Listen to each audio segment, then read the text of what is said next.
Ala fil jasadi mudghah, ketahuilah di dalam jasad itu ada segumpal. Idza saluhat, kalau dia baik, saluhal jasadu kullu, yang lain ikut menjadi baik. Wa idza fasadat, kalau dia rusak, fasadal jasadu kullu, yang lain ikut menjadi rusak. Di mana dia? Ala wahyal qalb, dia adalah hati.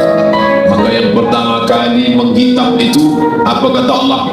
Kalla bal rana, ada satu titik hitam, ala qulubihim, ada satu titik hitam di dalam hati mereka.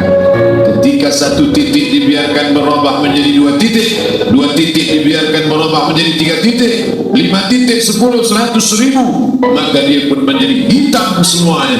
Ketika hati sudah hitam, maka itulah azab di atas azab. Khatamallahu ala qulubihim. Setelah hati menghitam, terkunci, menular ke telinga. Wa ala sam'ihim. Setelah telinga, wa ala absarihim ghishawa. Padahal 3 itulah nanti yang akan ditanya di hadapan Allah. Inna sam'a wal basar wal fuad. Coba lihat, ketika akan ditanya, yang ditanya 3, tapi diawali dari telinga. Inna sam'a wal basar wal fuad, telinga, mata, hati.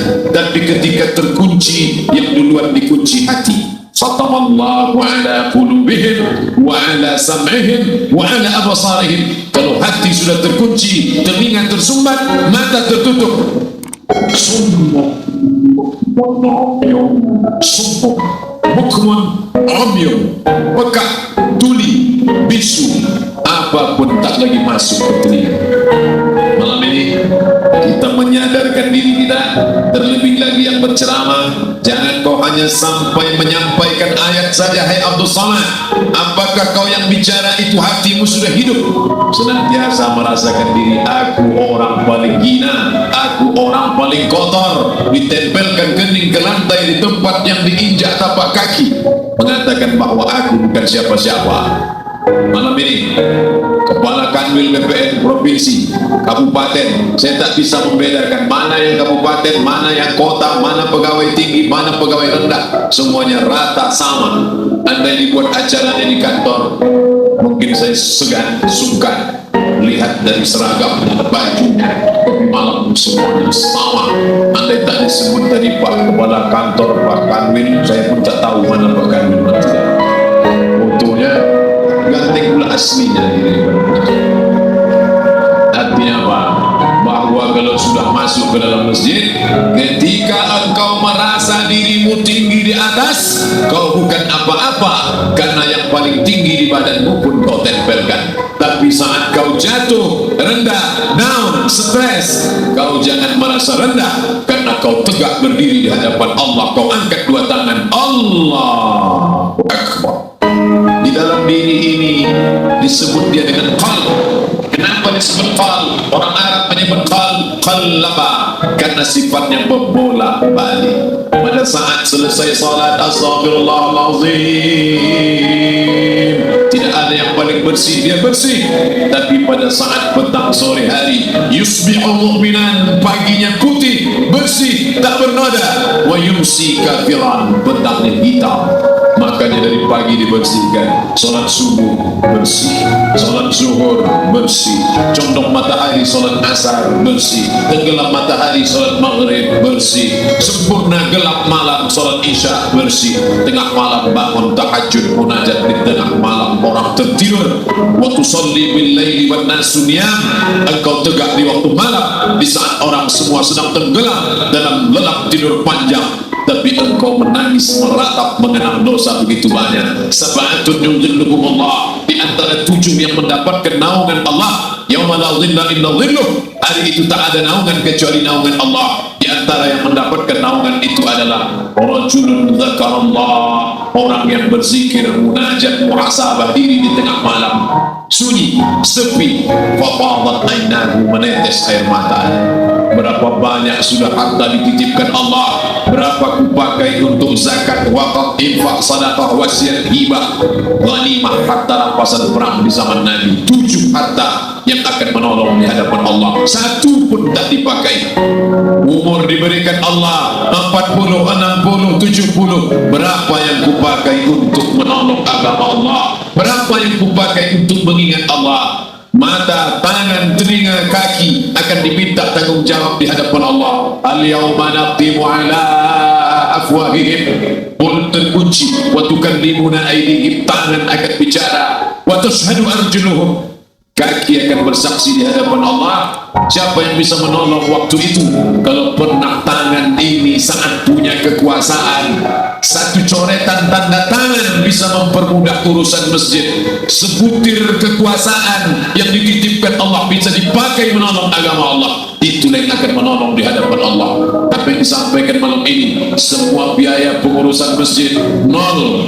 Itulah sesungguhnya yang akan menolong di hadapan Allah. Adapun harta yang disimpan, tabungan, deposito, tanah, rumah, kendaraan, semua akan tinggal menjadi harta warisan. Istri mengambil 1/4 kalau ada anak, kalau tak ada anak istri mengambil 1/8. 1 miliar 125 juta bulan untuk istri. Kalau dia tak tahu hukum gonogini, kalau dia tahu gonogini, dia tuntut ke pengadilan, dipotong lagi menjadi 2, 500 untuk dia. Dari yang 500 dapat lagi dia 75, 575 bulan untuk dia. Sisanya 425 diambil anak laki-laki 2 kali bagian anak perempuan. Lalu yang kita bawa mati apa? Dulu dibangga-banggakan, dihormati, dimuliakan. Yang kami muliakan Al-Mukarram, Al-Ustaz. Tapi pada saat tiba masanya, yang kita bawa tak lain tak bukan innallaha la yanzuru ila ajsamikum. Allah tak menengok badan, fisik, bentuk tubuh, baju, ini sampulnya saja. Wala ila suwarikum, Allah tak menengok rupa, wajah. Walakin yanzuru ila qulub, hati kamu yang bersih itulah yang membawa menghadap Allah Subhanahu wa taala. Yauma la yanfa'u malun, harta tak berguna, wala banun, anak tak bisa menolong. Harta tak berguna, anak tak mampu menolong. Illa man atallah, kecuali orang yang datang menghadap Allah biqalbin salim, dengan hati yang bersih, hati yang tulus, hati yang memercikkan cahaya iman, hati yang bersih dari hasad, busuk hati, sum'ah, riya, takabur. Itulah yang menolong di hadapan Allah Subhanahu wa taala.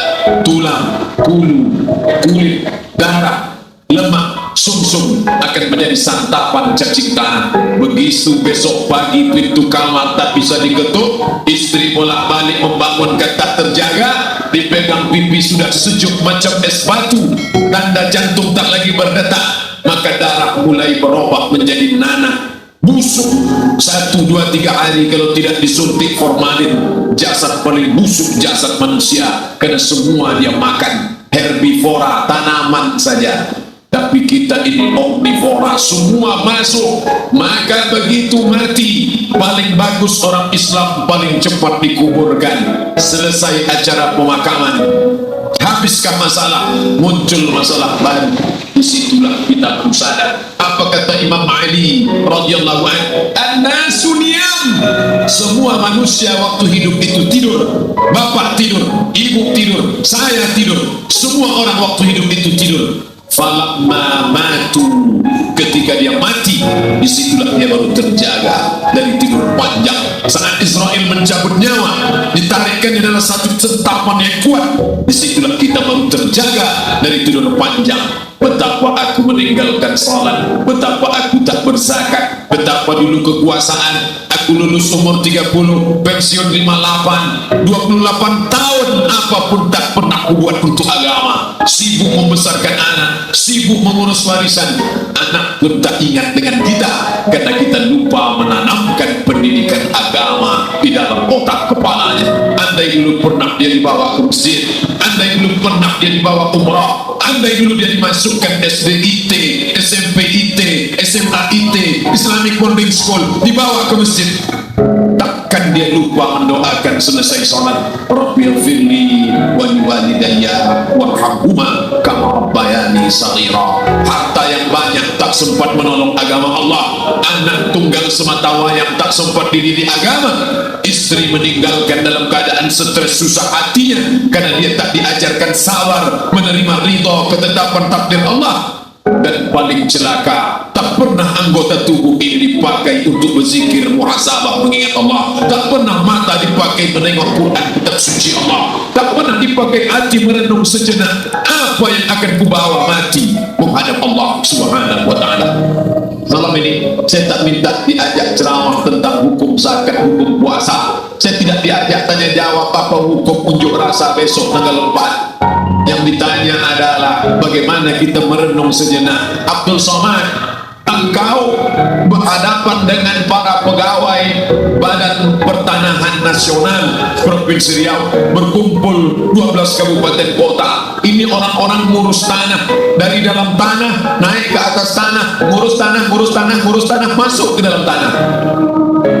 Abdul Somad dari dalam tanah naik ke atas tanah, ceramah, ceramah, ceramah, ceramah, ceramah, masuk balik ke dalam tanah. Yang kau bawa apa? Baju koko tinggal, peci tinggal, pakaian kehormatan tinggal. Yang tentara, belum pernah saya diundang, Ustaz besok datang takziah, bapak anu tentara meninggal, tahu kain kapannya loreng. Tak ada. Yang kau bawa kain tidak berjahit, disobek, kerak.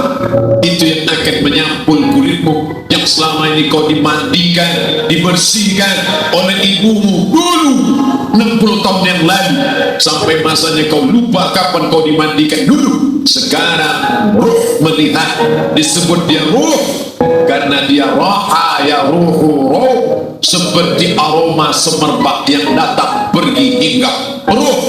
Sampai masanya dia datang masuk ke dalam jasad ruh, sampai masanya dia pergi meninggalkan jasad.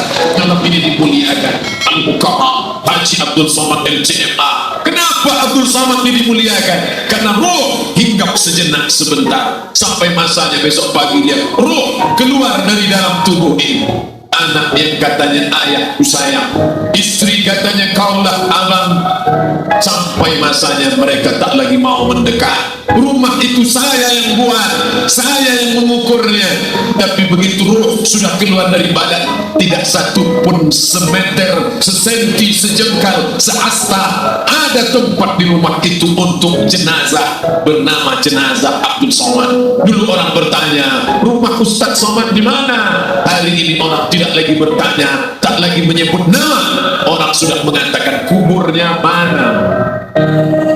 Dulu kalau dia masuk masjid, didatangi orang, disalami orang, mahasiswa, anak-anak, remaja mencium tangannya sebagai tanda hormat. Tapi begitu diletakkan keranda, kita akan sholat jenazah nanti selepas sholat zuhur, apa kata orang? Letakkan di tepi sana, letakkan di tepi sana. Tak satu pun mau mendekat, letakkan dia di sana. Bahkan sebagian mengatakan dalam masjid, letakkan dia di luar. Dia tidak disebut engkau yang mulia, tidak digunakan kata ganti orang langsung, letakkan dia di sana. Bahkan sebagian tak lagi, padahal tempat paling mulia sebelah kanan, orang tak lagi mau di kanan, mulai dia menjauh ke kiri. Kenapa kau ke sana? Takut aku mimpi hantu nanti malam. Mana kawan, sahabat, andai tolan, anak menantu, teman sekantor, semuanya pergi meninggalkan. Yang tetap dibawa, kalau pernah kaki melangkah sholat berjamaah di masjid, kalau pernah tangan mengusap kepala anak yatim, kalau pernah tangan mengucap subhanallah. Nanti di akhir tausiah kita akan berzikir, munajat, muhasabah diri, berdoa, mengenang apa yang akan kita bawa menghadap Allah Subhanahu wa ta'ala. Datang malaikat membawa kain kafan dari cahaya, akan menyambut ruh yang mulia. Hadis riwayat Ahmad bin Ambal dalam kitab Al-Musnad, turun malaikat berlomba-lomba membawa kain putih dari cahaya, menunggu ruh akan keluar. Ruh menetes seperti embun di ujung daun, daun tidak bergoyang, ranting tidak patah. Ruh menetes pelan turun ke dalam kain kafan, dibawa malaikat ke pintu langit. Tak sabar mereka menyambut, inikah Inikah dia yang selama ini berjamaah? Inikah yang dulu ketika dititipkan kekuasaan menolong agama Allah? Kam min masyhurin fil ardi walam yakun ma'rufan fis sama. Berapa banyak yang masyhur terkenal di bumi, malaikat tak mengenal dia. Ini ruh siapa? Tapi ini bukan LCMA, dia bukan ustaz, dia bukan ulama, tapi imannya dalam. Kekuasaan dipakai menolong agama Allah, ruhnya keluar di bawah. Semua malaikat mengucapkan salam. Inilah orang yang selama ini kami tunggu-tunggu. Catatannya sudah lama. Setiap pagi petang malaikat subuh membawa catatan namanya, malaikat malam membawa catatan namanya. Kami merindukannya. Begitu orang-orang yang masyhur di langit tapi tak dikenal makhluk bumi. Tapi ada sebaliknya, yang rohnya disentapkan, ditarik malaikat dengan begitu tarikan yang sangat kuat.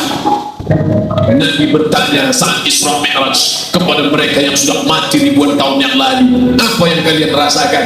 Yang satu mengatakan seperti tebasan pedang di tempat yang sama beratus kali. Yang satu mengatakan seperti kambing yang dikuliti hidup-hidup. Yang satu mengatakan seperti mata kail pancing ditarik dari kulit yang basah.